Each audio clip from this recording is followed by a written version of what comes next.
Hey, Katie, how are you? I'm well, thanks. We're looking forward to it, the event here. Good, good. I am too. All right, Renee Carranza, go ahead and stop the link feed at this point. Let me go ahead and get us staged.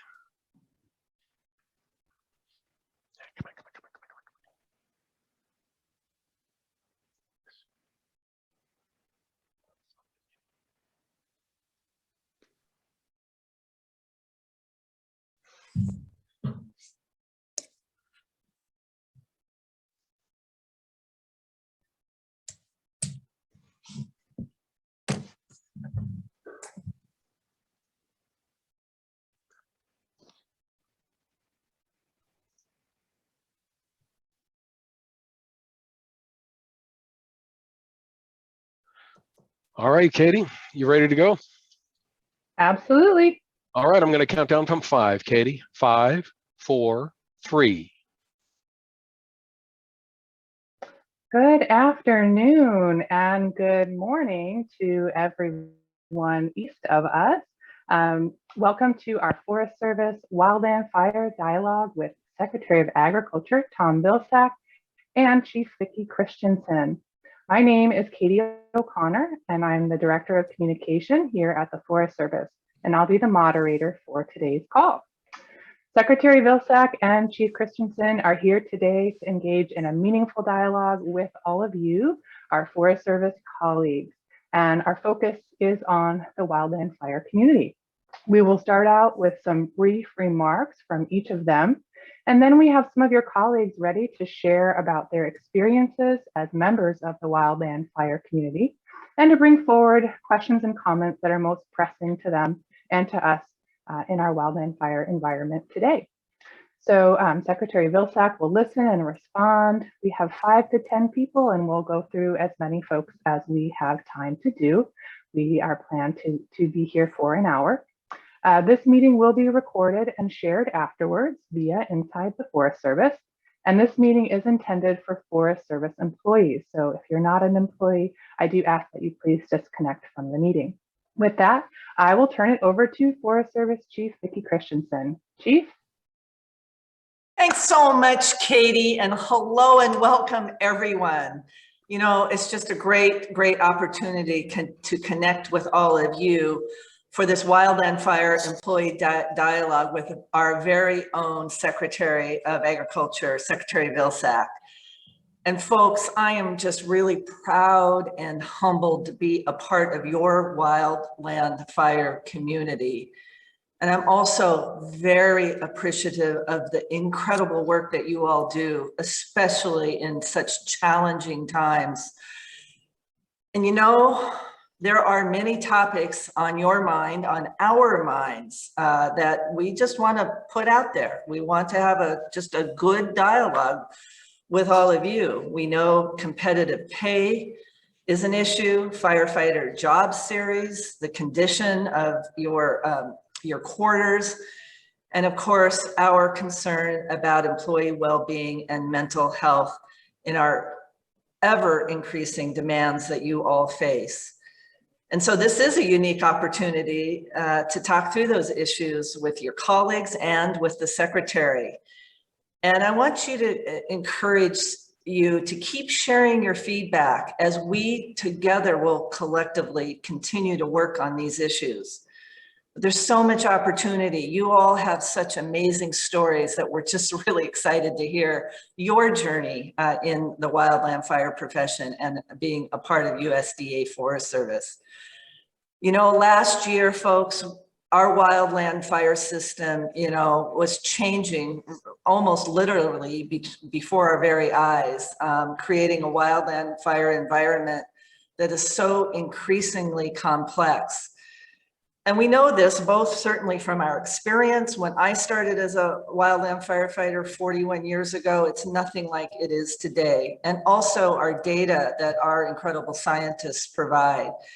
And our focus really must remain on your well-being, your safety, and your long-term care as wildland firefighters and as incident responders.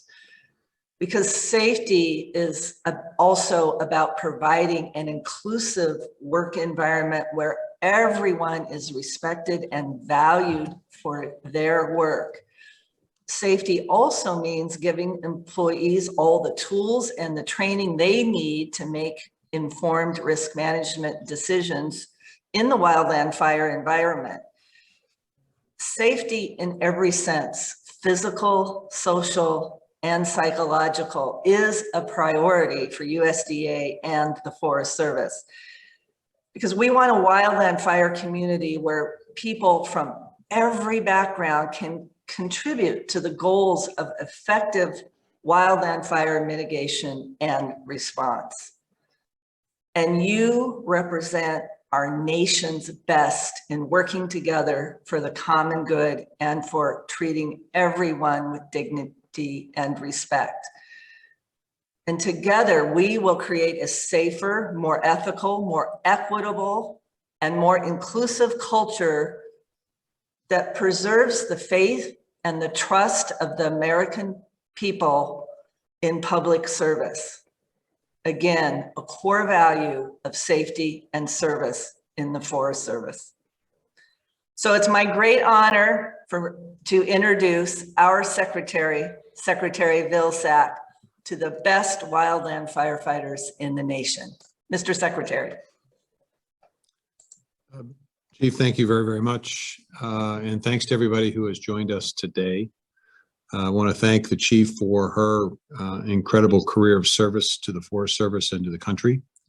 I certainly have appreciated the good working relationship we've had in the several months that I've been back on the job.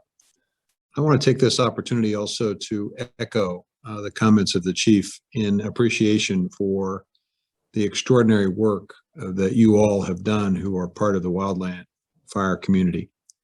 It's fair to say that you've had some difficult challenges in years as time has gone by, as conditions in the forests have created catastrophic and historic wildfires.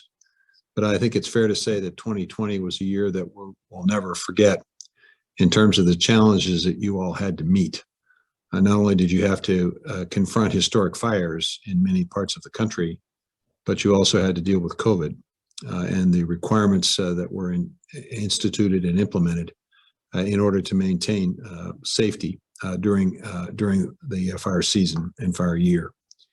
I want to take this opportunity to acknowledge how difficult 2020 was for all of you and how difficult it may very well be in 2021, even though we are taking steps to get COVID behind us. We still have work to do. Those who have not yet been vaccinated have that opportunity to accelerate the time when we all can feel comfortable about working together. But in the meantime, we're going to do everything we can at USDA to make sure that we reinforce the chief's message of your safety and your welfare. Frankly, I was prepared to say a lot of what the chief has already said. And I have found during these other town halls that if I talk too long, then we don't get to all the questions. So let me stop. I'll try to incorporate what I would have said in the opening remarks in response to questions that you all have. But I want you to know that we do appreciate the courage, the strength, the resilience, the commitment, the passion, the expertise, and the amazing capacity to face one of nature's most ferocious events. And to do it with a sense of pride and great expertise. Chief is correct. You're among the best at what you do. We appreciate what you do. We know there are issues that we need to talk about, and I look forward to that conversation. So thanks for what you're doing. Thanks for what you will do this year as we confront yet another difficult fire year. I will say that we are making a concerted effort in the Biden-Harris administration to significantly increase the resources to the Forest Service so that we can do a better job of forest management, which hopefully over a period of time can reduce significantly the risk that you all are put under from year to year as you're dealing with these catastrophic wildfires. You have an amazing record of success, notwithstanding the challenges. And we face another difficult year with drought, with the continued onset of COVID, and the fact that we're going to deal again with a large number of these very, very difficult fires. So my wish and hope is that you remain safe, that we get through the fire season without having to acknowledge, as we tragically last year had to acknowledge, the deaths of 12 of your colleagues, those who were firefighters and pilots and equipment operators. It is always difficult when anyone is lost, but losing 12 is a very, very difficult year.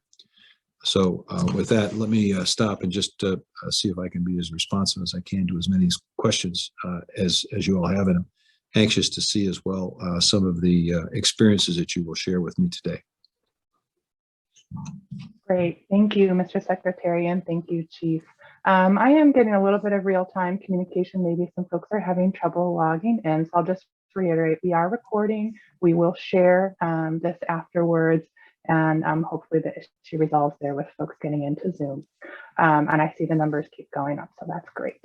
All right, so Mr. Secretary and our colleagues that are with us today, as I mentioned, we've got a number of folks ready to share a little bit about their experience and bring forward important questions. So first up, we have Ted Adams from the Deschutes National Forest in Oregon. Ted, go ahead.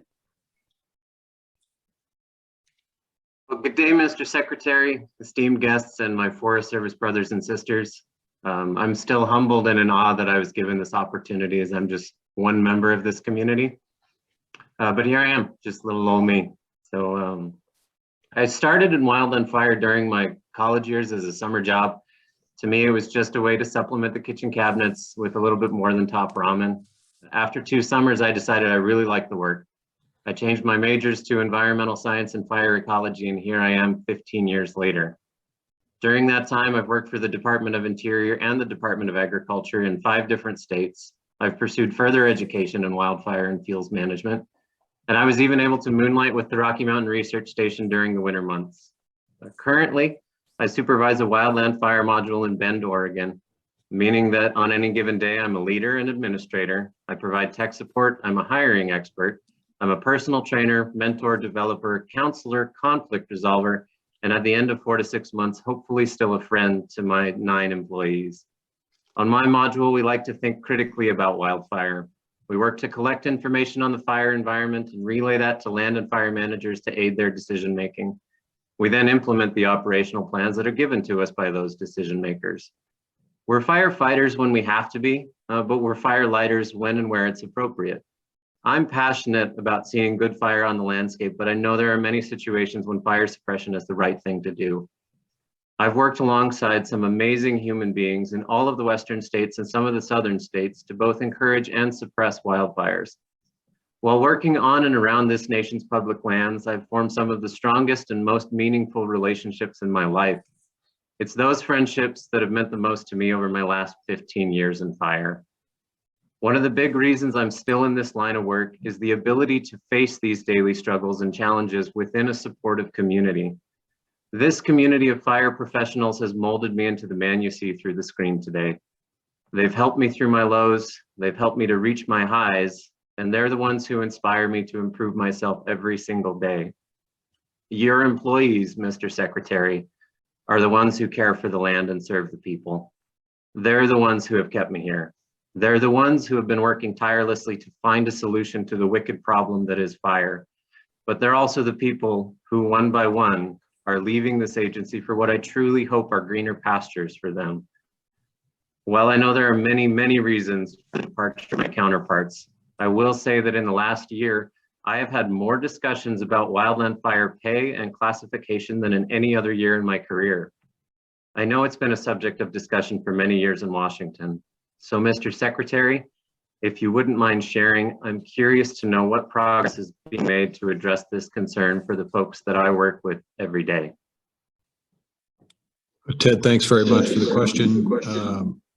First of all, I would say that you might be underselling yourself when you started the question with little old me. The reality is you and folks like you are in the business of saving lives and saving property and putting yourself at risk.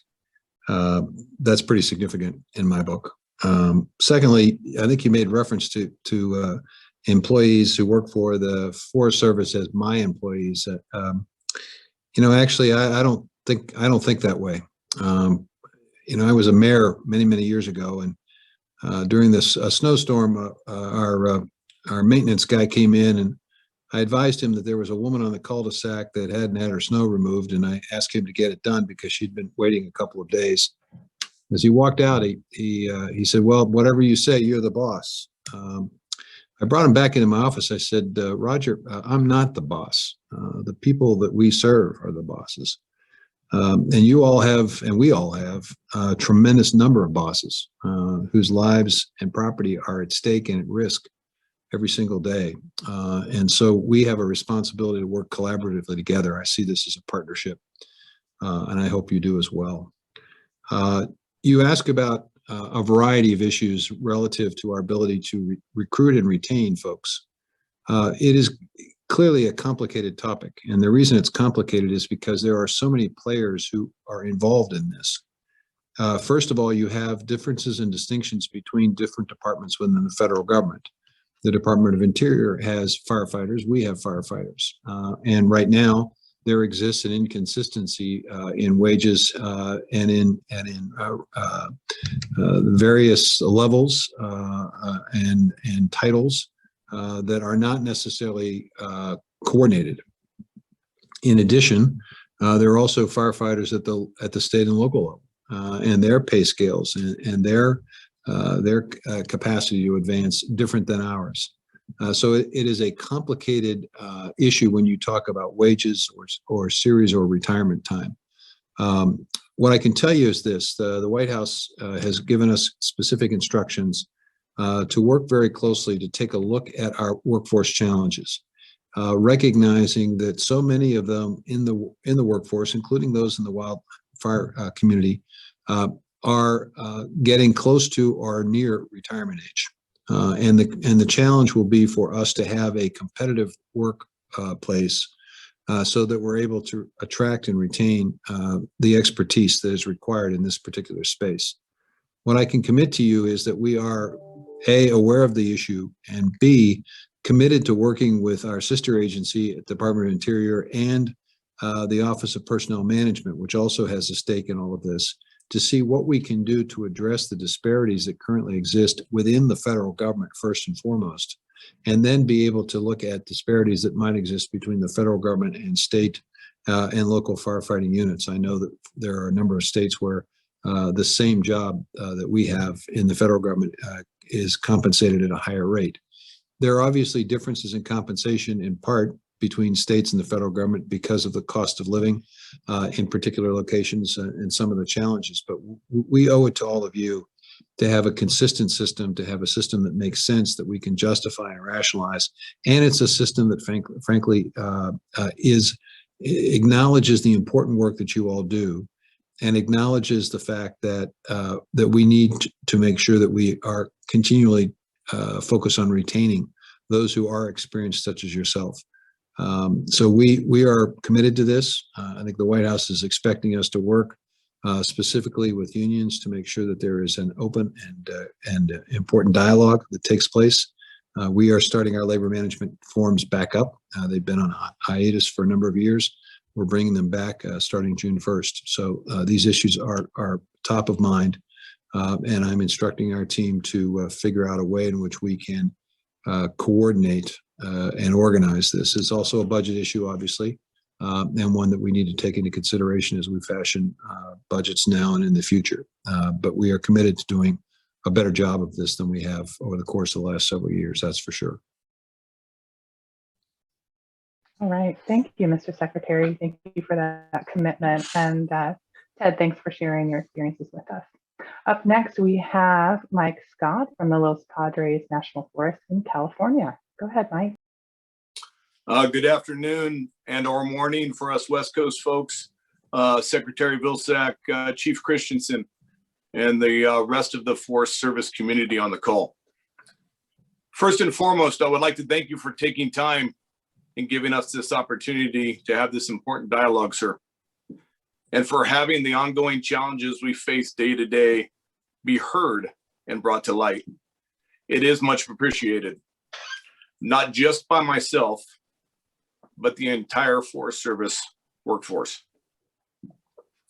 As stated previously, my name is Michael Scott. I am currently the acting District Fire Management Officer or Division Chief on the Santa Barbara District of the Los Padres National Forest. I've been with the agency for almost 29 years, 27 of which were in fire. And as far as I can remember, have spent the majority of my career looking for ways to facilitate positive change, empowering employees to implement high standards and expectations, and have accountability, not just in myself and the workforce, but for the agency as a whole. I am currently responsible for leading, mentoring, and supervising nearly 100 firefighters on my district. The Santa Barbara District is located in Santa Barbara County, which is one of the most complex, high-profile, and political districts in this nation, surrounded by high-cost urban interface, vital watershed, and recreations known worldwide. This area is known for its beauty, has a very recent history of catastrophic wildland fires and deadly, devastating mudslides, all of which have occurred in the more recent years, not seasonally, but year-round. I am thankful I was given this opportunity by my regional leadership to not just speak for myself, but for the entire Region 5 workforce. And I hope I serve them well in duty, respect, and integrity when I present this question to you, sir. My question for you, Mr. Secretary, is this. With longer fire seasons occurring and the firefighting workforce struggling to manage work-life balance with their families, what do you see as some specific viable actions that can be done to alleviate this obstacle? So I want to make sure, Michael, that I understand your question. Are you asking about what can be done to reduce the level of catastrophic fire, or are you asking what can be done relative to the workforce, or is it both?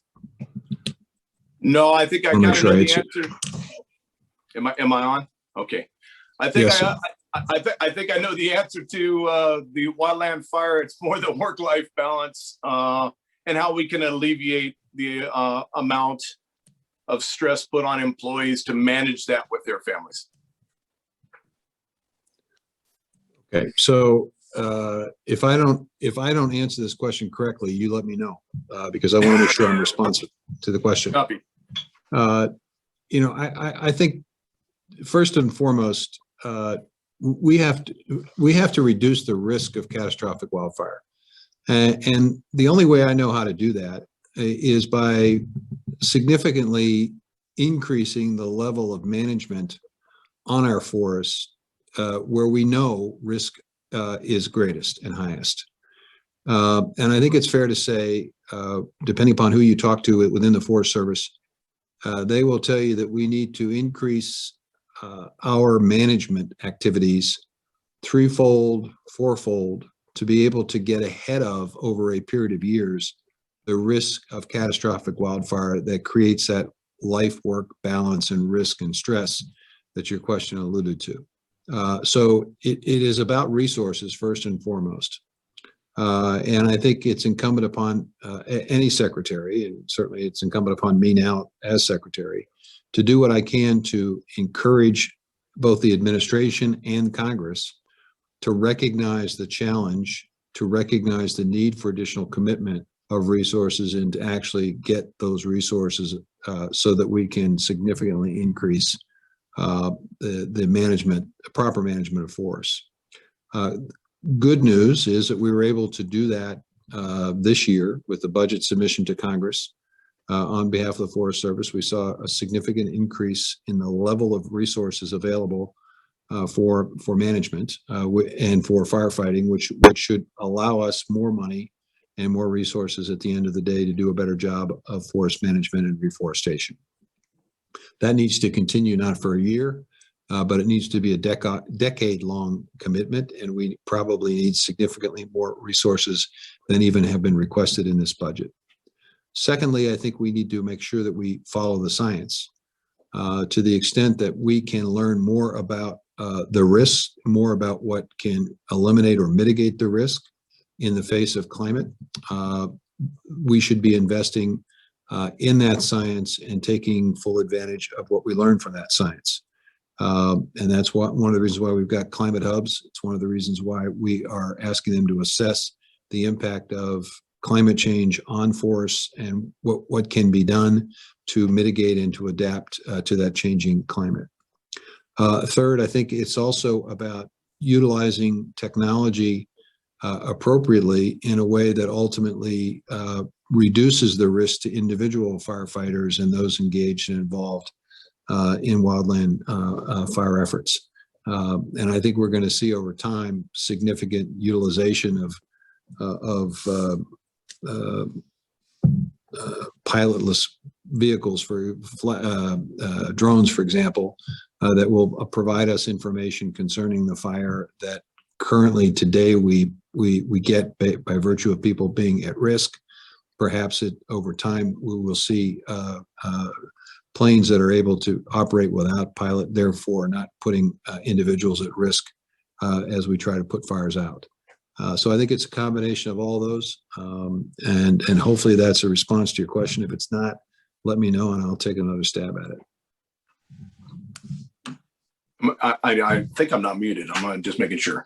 No, that did answer some of it. I believe that the work-life balance that I was referring to specifically would be with the seasonal workforce that we did acquire in the increase in amount of people that we did hire. We're still struggling to manage that overall premise of being able to balance the amount of work year-round seasons with also being able to spend time with our families with a seasonal workforce. And that's more what I was referring to, sir. Well, let me see if I can briefly respond to that issue. Well, we've started that process by converting a number of temporary workers to full-time workers, so that at the end of the day, you've got more people on staff to be able to do the work without trying to try to calculate how many part-time people you need at what point in time during the fire year to be able to do this in the most cost-effective way. I mean, the reality is with these catastrophic fires, with the length of the fire year, with the level and a significant level and increase in level in these catastrophic fires, the reality is we're going to need more people in order to do the work. And that gets back to the earlier question about how do you get people and how do you retain people? And how do you make sure that they are adequately trained and experienced to be able to do the job well? And that gets back to the question of wages and series and retention efforts and so forth. So it's all connected, and eventually it comes back to resources, right? It comes back to resources, and unfortunately, what has transpired over the course of many years is that as these fires got worse, the cost of putting them out significantly increased. And what we didn't do as much as we should have is match the level of increase in firefighting expenses with a commitment to preserve the management and the maintenance aspect of our budget, so that over time we could reduce the number of these catastrophic fires. We didn't do that. We robbed Peter to pay Paul to put the fire out because life is at risk and property was at risk. There wasn't a full appreciation and recognition of climate. There were people denying that the climate was changing, that things were getting warmer, that there was a consequence to that. And the consequence, of course, is a hazardous fuel buildup, which in turn creates more significant fires. We're going to start to reverse that.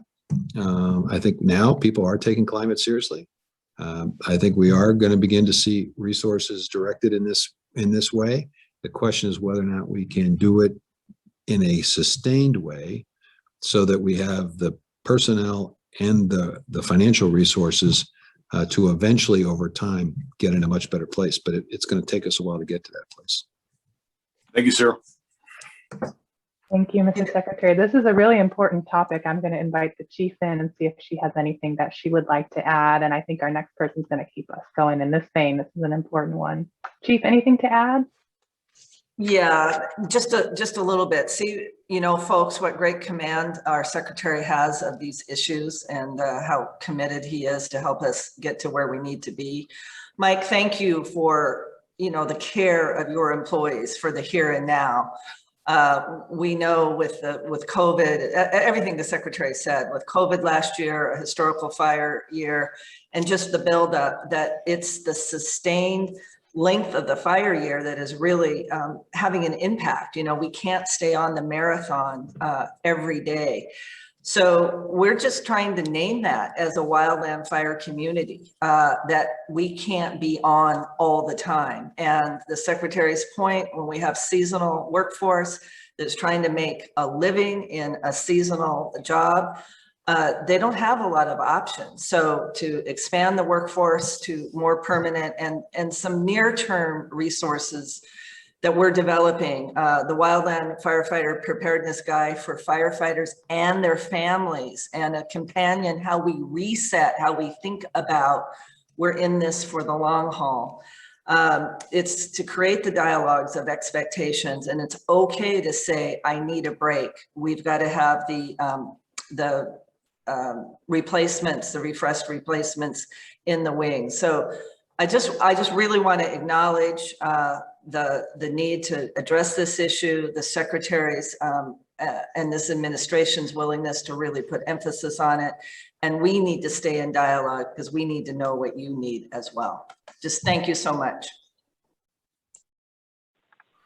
Thank you, Chief.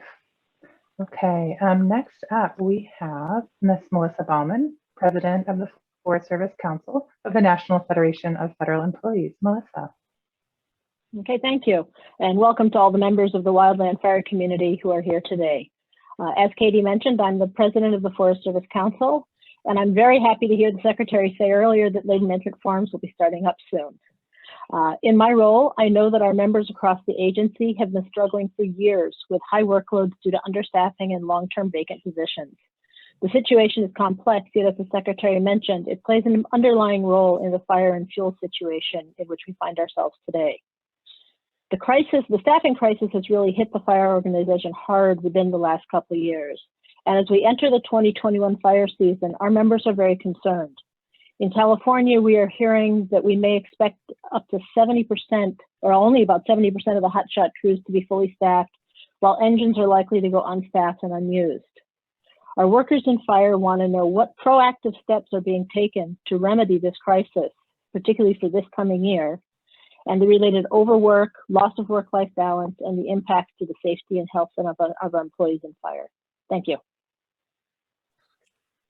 Well, I'm going to ask the chief to help me out with this. I'm on the job, I'm not even on the job 100 days. So I may not know all I need to know about the precise work that's being done, but I will tell you that we're doing what we can to try to convert as many temporary positions to full-time positions. We're doing what we can to make sure we pre-position people in a way that makes sense based on where we think the risk is. And we're doing what we can to sort of understand and appreciate the stress that people are under.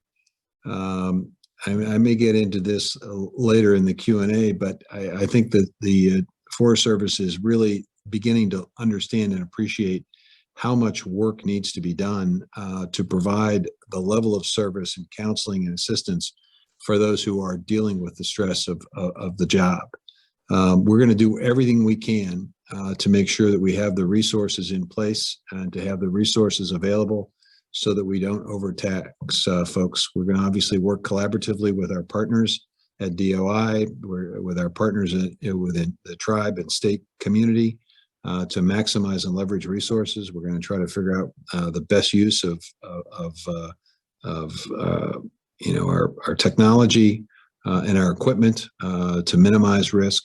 And we're going to do our job as best we can to convince Congress to provide us the resources to be able to fight these fires without necessarily taking away the resources necessary to manage the forest properly, so we can over time reduce the risk. Chief, I'd ask you to help me be more responsive to this question. But I can tell you that, we're operating on a budget that we didn't necessarily fix. This is a budget that was obviously passed during the previous administration. We'll do the best we can with the budget we have. And if we can figure out ways in which resources can be utilized and increased, then we'll certainly do it to make sure that we're taking care of our folks. Chief? Yeah, thank you, Mr. Secretary. Really specifically, we made some tough choices and trade-offs with our limited budget last year and converted 500 of our temporary employees to permanent positions. That doesn't fix everything. And what we're doing while we're working more sustainably, as the Secretary described, across the federal government for competitive firefighting wages, is looking at retention and recruitment in incentives to be added, particularly in those areas, as you named, such as California, where we just are outcompeted by the state, the local, and the private sector. So we have some short-term things in the works while we're working more long-term and sustainably to right-size this profession that needs to be competitively paid. But thanks for highlighting it. We know it's a real issue. And I might say, just so everyone understands, that this is not limited to the Forest Service. This is a circumstance, a situation that I confront throughout the entire mission areas of USDA. When I left USDA, I think we had somewhere in the neighborhood of 92,000 people working for USDA. Today, the number's around 84,000. So there is a significant drop off of personnel, and we're facing shortages in a number of areas, which create that work-life balance issue in many mission areas, and we're trying to address it in all mission areas. And of course, we have COVID, which basically makes the job even more difficult to try to respond.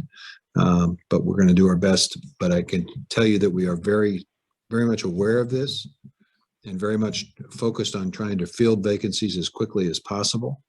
It is a process. We're trying to streamline the process. That's the other issue. You can have people prepared to work, but you got to get them through the process, and it takes time. But we're doing everything we possibly can on this issue of making sure we're adequately staffed to be able to do the work that people expect the USDA to do and the Forest Service to do. Thank you, Mr. Secretary. And thank you, Melissa. I'm glad your bird did join us. Let me know if he or she has a question later. Okay. Up next, we have Karen Short. And Karen is with the Rocky Mountain Research Station at the Fire Sciences Lab in Montana. Karen, go ahead. Hello, everyone. My name is Karen Short, and I'm pleased to represent research and development here today. I am a research scientist, and again, I'm with the Rocky Mountain Research Station at the Missoula Fire Lab. My career in fire science began 25 years ago when I was using prescribed burns to assess the effects of fire on forest plants and animals. That involved a lot of field work, a lot of time in the woods, but my day job now includes mostly time at the computer where I generate national scale data sets used to assess wildfire risk to communities and to natural resources that can be managed to reduce fire risk. I'm also rostered with one of our 3 national area command teams. And last year we developed COVID-informed wildfire response plans for 3 geographic areas. We also produced a strategic plan and some novel decision support tools for Region 5 as it faced an extended fire season with limited firefighting resources. And we also provided more traditional incident support on the million-acre August complex. And as a fire scientist, I was planning to take this opportunity to ask you, Mr. Secretary, what do you see an increased focus on climate change meaning for the Forest Service as it relates to wildland fire research and management? So just building on the previous points, is there anything you would like to speak to further regarding what you would like to see in terms of what R&D can bring to the table? Well, I think it's an incredibly important point that you raise, and obviously research and development can do a couple of things. First, it can tell us how we can do a better job. It can also tell us where we can do a better job. It can also tell us how best to leverage resources effectively. And by doing the research, by utilizing the science to improve our performance, we're in a position to make the case to our friends in Congress that they need to continue to fund the research and effort. So it's an incredibly important aspect. There's also, I think, a research component to this that some people often don't think as much about, which is to the extent that we have to manage these forests more effectively, we also have to figure out what we do with the wood that is harvested, the wood that is created by virtue of management, and whether or not we can, through research, figure out creative ways to use wood in a variety of different ways to create market opportunities that in turn allow us to be able to leverage and expand the amount of management we can do. The reality is that oftentimes we're faced with a circumstance that the wood that we're removing, the hazardous fuel buildup that we're removing, doesn't have as many commercial uses as necessary, and so therefore the cost of getting contractors to do the work becomes more expensive because there's no offsetting market opportunity that's created in the work that they're doing. So it's important for us to invest not only in the research that you all are doing to reduce the risk of fire, to figure out how to fight fires more effectively. It's also important for us to do research in terms of how we can use wood in a variety of ways. There are a couple of, I think, opportunities in that space that I think bear further review. One obviously is using wood as cross-laminated timber in construction of tall buildings. And the other is the possibility of using some of this wood as fuel for aviation purposes. We're looking at ways in which we can reduce the carbon footprint of transportation. And one way potentially to do that would be by converting the current fuel uses for jet airplanes into a bio-based fuel. And obviously there's an opportunity there for wood to be a feedstock for that purpose. It always gets back to resources, right? It gets back to basically being able to provide the resources to fund the research necessary to create the opportunity either to do a better job of fighting fires and more efficient job of fighting fires, or doing a better job of creating market opportunities for wood products. That's why I spend some of my day, as I will today, at the end of the day, advocating for and educating folks about the American Jobs Plan that is before Congress. Why? Because it creates and provides a significant, and I mean a significant amount of research dollars in that jobs plan.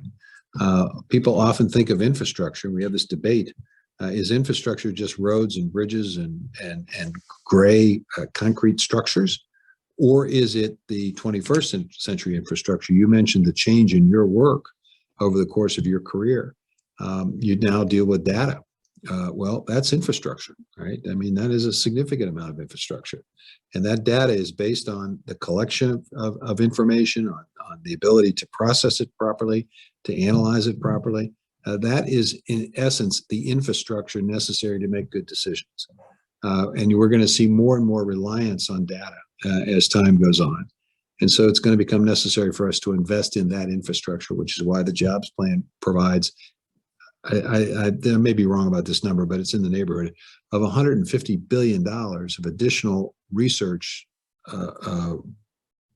investments. That is a significant amount of money compared to what we are currently spending, and should allow us to do a lot of work in the climate space on the forest side and on the ag side. And so we're keeping our fingers crossed that at some point in time they figure it all out in Congress, and to be able to pass that bill in a way that provides additional resources, because I know there are many, many things that we can do. Our climate hubs are providing some necessary input. The research that you're doing, necessary input. The private sector is doing research. And later today, I'm going to be talking to the folks who are engaged in gene editing. And the question then becomes, is there some way in which gene editing can be used to accelerate forest growth, to accelerate carbon sequestration, to make forests more resilient? And if so, how do you incorporate all of that? So there's a lot of activity in this space, and hopefully we have the resources to accelerate it. Great. Karen, thanks for shining the light on our research. Thanks for what you do, and thank you for that response, Mr. Secretary. So up next, we have Jen. She's Jen Nepple, coming to us from the National Forest in Mississippi. Go ahead, Jen. Good afternoon, Mr. Secretary and Chief Christensen. I appreciate the opportunity to be here today, and thank you both for speaking with us. My name is Jen Nepple. I'm the Assistant District Fire Management Officer for the National Forest in Mississippi, Holly Springs Ranger District. I have been a wildland firefighter for 22 years. I'm also an emergency medical technician, a proud mother to Josephine, and a wife to Travis, a National Park Service wildland firefighter. As Assistant District Fire Management Officer, I coordinate the daily operations of 6 firefighters, including 1 fire engine and 2 bulldozers. Here in the National Forest in Mississippi, we treat over 200,000 acres with prescribed fire on our forest, and we consistently treat over 1 million acres annually with prescribed fire in the southern region. This alone is a huge lift and something that we're very proud of. Our firefighters also respond nationally to wildland fires and provide emergency response to all risk incidents, including hurricanes, tornadoes, and floods. And this year, many of our firefighter EMTs even provided support as vaccinators at COVID-19 vaccine administration sites. So we are now facing another Western fire season that is predicted to be quite severe on the tail of last year's difficult fire year and under the global pandemic. Caring for our firefighters' mental health and well-being is a concern for us now more than ever before. So Mr. Secretary, my question for you is, how can we effectively care for the mental health of our firefighters while continuing to support the year-round demands from prescribed fire, wildland fire, and all-risk emergency disaster response? Thank you. Really appreciate that question, Jennifer. I was in Colorado, the first outside of Iowa trip that I've taken as secretary because of COVID. My first visit was to a national forest to discuss the importance of treatment to be able to mitigate and to reduce the risk of horrific fires.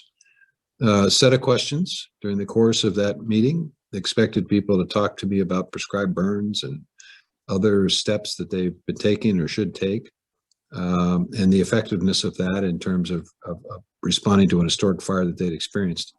But I was taken back by a question that suggested that there was a significant risk of the stresses of a difficult fire year leading to people making some very, very difficult and tragic decisions for themselves in terms of whether or not they even wanted to continue to work and to live. This really shook me up. I didn't expect to have a discussion about suicide in the context of this beautiful vista that we were meeting in. So I asked the team when I came back, I said, what are we doing? What should we be doing? And what I learned is that we have a number of activities currently taking place in response to the stress that you all are under. There's a behavioral health steering committee that is currently assessing the priorities within the Forest Service in terms of the kinds of help, the kinds of aids, the kinds of information that's available. There's an employee assistance program that provides a wide variety of services, and we want to make sure that people are fully aware of that assistance program and of the services available. We have work on a critical incident stress management program and a casualty assistance program that also provides more in-depth and more specified and specific information for folks that are dealing with a high level of stress because of the work that you all are engaged in. We're putting together and looking at our guides and our documentation and what's on the website to make sure that it's current, to make sure that it's comprehensive, to make sure that it's helpful. And we're having a series of webinars, suicide prevention webinars. You wouldn't have ever thought that we would have to have webinars on that topic, But because of the stress that you all are under, it is important and necessary for us to have these webinars so that people understand and appreciate for themselves and for the people that they care about, that they work with, what the telltale signs are of somebody who needs help, of what help is available, of how to get that help, of how to remove the stigma that we artificially create, which makes it hard for people to ask for help. You know, you're a tough group, and to a certain extent, you pride yourself on toughness. You're a courageous and brave group, and you pride yourself on that courage and bravery. But it takes, in a sense, just as much courage and bravery for you to walk into that burning forest than to also acknowledge and admit that you need help. So anybody who's listening to this today, anybody who's watching it today, be courageous, be brave, ask for help. It's not a sign of weakness. It is the opposite. It is a sign of strength. And for those who are aware of a loved one or someone that they care deeply about, or a colleague, or someone that they work with, that they are concerned about, don't hesitate to ask, don't hesitate to reach out, don't hesitate to find out what kind of information is available and share that information with somebody that you think needs help. We can't afford to lose anybody. And we certainly can't afford to lose folks if by reaching out, if by having the courage to ask for help, we can avoid a very tragic circumstance and situation. So we're committed to this. We want to make sure we get it right. Obviously, if we're not doing something we should be doing, folks need to let us know. And we will certainly we're going to take this very, very seriously, because every one of you is important to us. So please, please, please ask for help, and please get help. Thank you. Jen. Thanks for bringing forward this really important topic, and Mr. Secretary for that very heartfelt response. Really appreciate it. Okay, next up we have Mike Krupsy, and he's from the Uinta Wasatch Cache National Forest in Utah. Mike, go ahead. Thank you, Mr. Secretary and Chief Christensen, for this opportunity. And I also want to thank everybody out in the audience too, and especially the ones that are reaching out to me while this call is going on and just tying in. I maybe haven't seen you for years, but that's one of the good things I think that's come out of COVID, is we have things like this. As a Forest Service supervisor, I've had the privilege of being part of a family, and oftentimes feel like the parent of hundreds of employees through the years, a proud parent. My wife, she's not a Forest Service employee, but she served as a crew mom for Hot Shots for over a decade. The Forest Service is very important to our lives, and we very much care about the future of it. We recently made biological children, and I moved into fire management. I'm currently the Deputy Forest Fire Staff on the Uinta Wasatch Cache in northern Utah. The Uinta Wasatch Cache is a highly recreated, diverse forest varying from the Wasatch Front, where nearly 2 million people live, to wilderness in the high Uinta Mountains. My primary duties are operations. I'm responsible for fuels, aviation, prevention, and training. Daily, I act as an interpreter and conduit for information between our Forest Service Wildland Fire employees, agency administrators, other forests, agency partners, and the public. I communicate fire conditions, planning efforts, updates, recommendations, issues, and concerns, both up and down. I lead with the belief that if we take care of our employees, they will take care of us and the mission. And I've been fortunate to have worked with wonderful people throughout my career with the forest who have made us successful. I am consistently amazed by what our employees are able to accomplish in the face of adversity, both on and off the fire line. In my position and as a parent, I try to break down barriers to opportunities and success to foster employee development. With our employees' futures in mind, I'm curious what your plans are to provide equity in our Wildland Fire workforce and ensure that all employees work in an equitable environment. Well, Mike, I appreciate that question. Certainly appreciate you filling me in on the multitude of jobs that you have, as have all the other questioners, which is fleshing out, if you will, the extraordinary amount of work that's done apart from the actual putting a fire out. There's an awful lot that goes behind the scenes that folks may not fully appreciate. So I thank you for bringing me up to speed on all of this. Look, there's no question that the President of the United States is very, very focused on equity. He's so focused on it that he issued one of his first executive orders focused on equity. He's so focused on it that he's directed us to do an internal review of our programs, our policies, our services, the way in which we interact with our customers and our constituents, and reporting back to the White House within 200 days about what we have found and what steps we're going to take as a department to ensure that we are providing equity across the board, both internally and externally. So first and foremost, because the President has made this a priority, obviously it becomes a priority for the department, but it would have been a priority regardless. And the reason it would have been a priority regardless is because the Department of Agriculture generally, this is not Forest Service specific, but generally, has had a challenging past when it comes to these issues of equity, diversity, inclusion. When I was secretary before, we faced a significant challenge because we had acts of discrimination and activity, both internal to USDA and external to USDA, that were at significantly high levels involving tens of thousands of people. And it took time, it took resources, and it took a major effort to begin the process of reducing acts of discrimination, harassment in the workplace, of all kinds. It took a lot of work.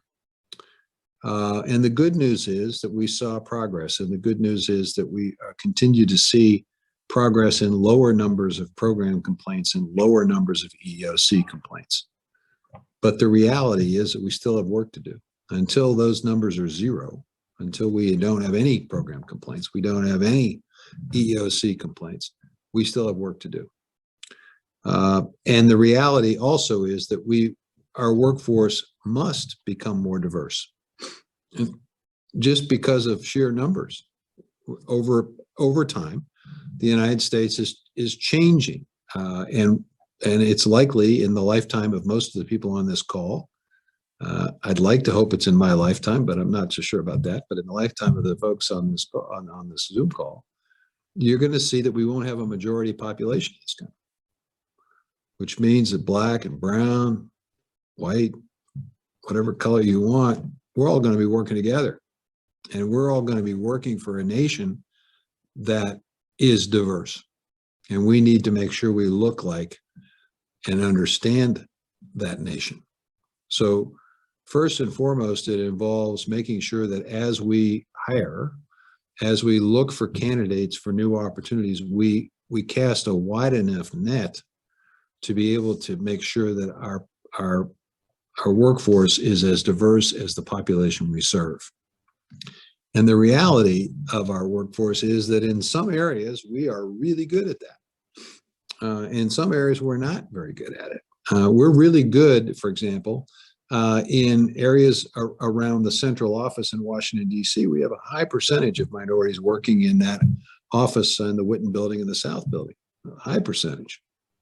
But that doesn't necessarily translate to a number of other areas outside of Washington, D.C., where our workforce is not as diverse. So part of what we need to do over time is to make sure that we have diverse workforce throughout the entire organization, both Forest Service and all other mission areas. Secondly, you know, the reality is that we are, as humans, we are wired to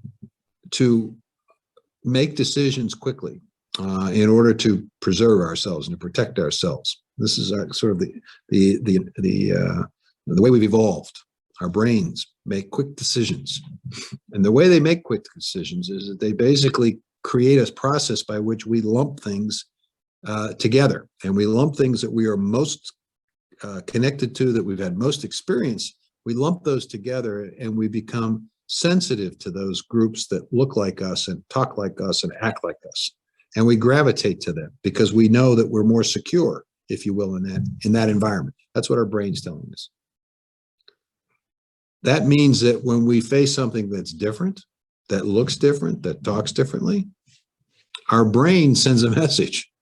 And we have to basically intercept that message, because the reality is all of us are 99.9% the same.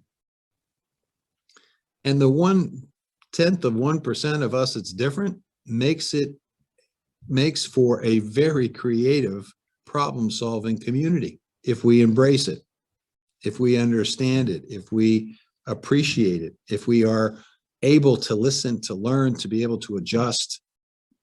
We're in a position where we can take full advantage of that diversity and inclusion instead of warding it off and creating conflict, of having circumstances where we intentionally or unintentionally, in most circumstances, say something or do something that is not interpreted the proper way or the right way because we just don't understand how to communicate with one another. So part of it is a diverse workforce, but part of it is also making sure we're trained and educated to be able to understand how we think, and to be able to make sure that as we are dealing with folks that are diverse, that we are conscious, if you will, of the unconscious bias that might exist, and that we alter and make sure we are sensitive to that, and that we then embrace inclusion and look for ways to maximize the benefit of inclusion, which is the creative problem solving that takes place. And I think if we do that, we can become a model agency and a model department. And we can reduce significantly the amount of time and money and resources we spend on dealing with complaints. Because, until we get to zero, we're still dealing with them and still paying for them, both in time and resources. And it seems to me it was much better to not to have to use that money for that purpose and put it into all the other things we've talked about here today, where we need resources. So we are committed as an administration and as a USDA to providing that support, to creating that diverse workforce and figuring out ways in which we can provide that level of support necessary for folks to be inclusive and not divisive. And that is in the Forest Service. And it's gender, it's race, it's geography. It's a multitude of ethnicity. It's a multitude of differences that we have that at the end of the day are 1/10 of 1% of us, the 99.9% of us the same. But it's that 1/10 that makes life interesting and fun and exciting. And I think if we embrace it, makes us a much, much better department and healthier department. Thank you, Mr. Secretary. Thank you, Mike, for that question. So we are at the top of the hour. We have a few folks who didn't get to introduce themselves. We're just going to bring them on screen so they can at least wave hello. We've got Well, wait a second, Katie. I don't know if I have any control over this, but I can take another question or two if we have time. Okay. Okay. All right, Persephone. Secretary's going to give us a little bit more time. Come on in. Fantastic. Well, thank you, sir. I appreciate that. Good afternoon, Mr. Secretary, Chief, and greetings to everybody listening to the call. I'll try to keep my time brief with you to share with the others. My name is Persephone Whalen. A little background for me. Despite the logging side of my family threatening to disown me, I began my career with the Forest Service as a GS1 in the mid-90s on the Nez Perce National Forest in Idaho. I was working as a student intern while I was in my senior year of high school. Needless to say, my other side of the family was pretty proud of that decision, as I've had two great-grandfathers who worked for the Forest Service in the early years of the organization. And I continued working for the Forest Service while I attended college. Despite those endeavors in college, I put it all on the shelf and decided to pursue a career in wildland fire. Throughout the years, I have worked on crews, engines, helicopters, suppressing and applying fire to the landscape across most of the US and even some of Canada. I have worked my way through the Forest Service to where I am now, serving the Eastern Region Geographic Area as a Deputy Assistant Director of Operations and Fuels in Milwaukee, Wisconsin. Through those years, the experiences of where I've worked and who I have worked with have shaped me into the leader I am now. The Forest Service has invested countless hours of education in fire, as well as leadership training in me over the years. The days that I respond to initial attack have faded, and now I serve at a higher level for the agency. For my day job, I contribute to the Wildland Fire system through a variety of tasks like facilitating and disseminating information and coordinating wildland resources for wildfire and fuels management across the agency, as well as for our partners. I stay current in fire by taking wildland fire assignments for large fires as a division group supervisor or safety officer training. I also contribute to the Wildland Fire system by being part of a grassroots organization that shaped the facilitated learning analysis as a tool for learning from unintended outcomes since 2008. I really appreciate you taking the time to listen to all of us and provide this time for dialogue. I would like to extend an invitation to you. Feel free to reach out to me. You can find me in our directory. Anytime you would like to seek some information about the Wildland Fire system, I would be happy to serve as a conduit for you to reach the people doing the work or to advocate for my brothers and sisters in fire. With that, Mr. Secretary, are you ready for the question? Yes, ma'am. Wildland Fire is a work environment that presents a higher risk of exposure to sexual harassment or other unwanted experiences. What is your stance on how to best mitigate the harassment risk factors from our workplace? Very quickly, saying specifically, unequivocally, harassment has no place in any workplace, especially in any workplace connected to the Department of Agriculture and the Forest Service. It won't be tolerated, number one. Number two, making sure that people are well trained and understand and appreciate what harassment is so that they can recognize it and so they can attempt to avoid it. While it may be obvious to some, it's not obvious to everyone what constitutes harassment. And it's important and necessary that we make sure we are well trained and well educated about what harassment is and how to recognize it and how to prevent it and how to respond to it appropriately. Three is holding when and hopefully this doesn't happen, but when it does happen, make sure that people are held accountable and make sure that they understand and appreciate that when we say we won't tolerate it, we really mean that, which means that you're going to get into some disciplinary issues, obviously, appropriate due process and the like, but at the end of the day, this is not to be tolerated. People should not be exposed to this in any way, shape, or form. And hopefully we're a department that understands and appreciates that and provides people with a clear understanding of what is and is not appropriate behavior and conduct. Thank you, Mr. Secretary. Thank you, Persephone. We appreciate the additional question. We're going to let you go. And Chief, I'm just going to ask you to close us out here. Thank you, everyone. Thank you so much, Mr. Secretary, for spending this amount of time. And to our great employees, I think you could see their hearts are about the mission of this agency, but it's also about each other, how we care for each other, and we think about everything that it takes to accomplish this really important work. I just have to give a shout out. There's so many things I could also include here, but there's an inclusivity series that we have started here at the Forest Service last fall that just has great dialogue. And you did the best description of unconscious bias, Mr. Secretary, when you responded about that equity, but when it's just not diversity and equity, it's inclusion and how everybody has a place of belonging. So our next inclusivity webinar is this week, and it's on unconscious bias. So I really appreciate everyone's engagement, their care for each other, and Mr. Secretary, for you taking the time to really listen to these great individuals out there doing the important work for the American people every day. Thank you all, really appreciate it. Thanks, everyone. Stay safe. Thank you.